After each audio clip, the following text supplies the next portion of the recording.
এই মুহূৰ্তত আহি পৰিছে এক ব্ৰেকিং নিউজ। এইবাৰ 30 জানুৱাৰীত মুখ্যমন্ত্ৰী 9টা ডাঙৰ ঘোষণা ৰাজ্যবাসীলৈ। নতুন দিল্লীৰ পৰা মুখ্যমন্ত্ৰী 9টা ডাঙৰ ঘোষণা ৰাজ্যবাসীলৈ। অসমত বিকাশৰ আন্দোলন আৰম্ভ হৈছে বুলি ডাঙৰ মন্তব্য হিমন্ত বিশ্ব শৰ্মাৰ। ছেমি কণ্ডাক্টৰ ইণ্ডাষ্ট্ৰীৰ বাবে অসমকে যোগ্য ক্ষেত্ৰ হিচাপে বাছি লৈছে।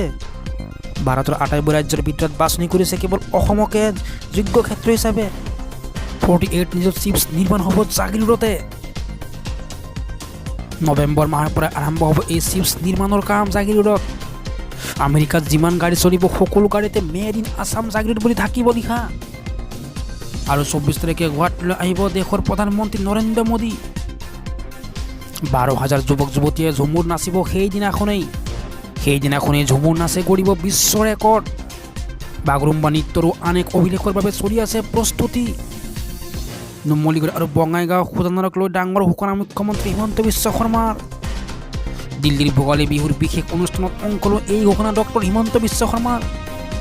পঞ্চায়ত নিৰ্বাচন লাখপতি বাইদেউ চৰকাৰী চাকৰিলৈকে আহিছে ভাল খবৰ। আৰু অন্ত পৰিল পঞ্চায়ত নিৰ্বাচনৰ সকলো জল্পনা কল্পনা। হায়াৰ ছেকেণ্ডেৰী পৰীক্ষা শেষ হোৱাৰ পিছদিনে অনুষ্ঠিত হ'ব পঞ্চায়ত নিৰ্বাচন। আৰু এই বছৰতো পুনৰ 40-50 হাজাৰ যুৱক যুৱতী লাভ কৰিব চৰকাৰী চাকৰি। ফেব্ৰুৱাৰী অথবা মাৰ্চ মাহৰ ভিতৰতে ঘোষণা কৰা হ'ব এডি-আৰি পৰীক্ষাৰ ফলাফল। আৰু ইউচিচিক লৈ অসমত কোনো মুছলমানে আপত্তি কৰা নাই বুলি ডাঙৰ মন্তব্য হিমন্ত বিশ্ব শৰ্মাৰ। এনেই মুছলমানক কোনো বদনাম নকৰিব বুলি এইদৰে সকলোৱে হিমন্ত বিশ্ব শৰ্মাৰ।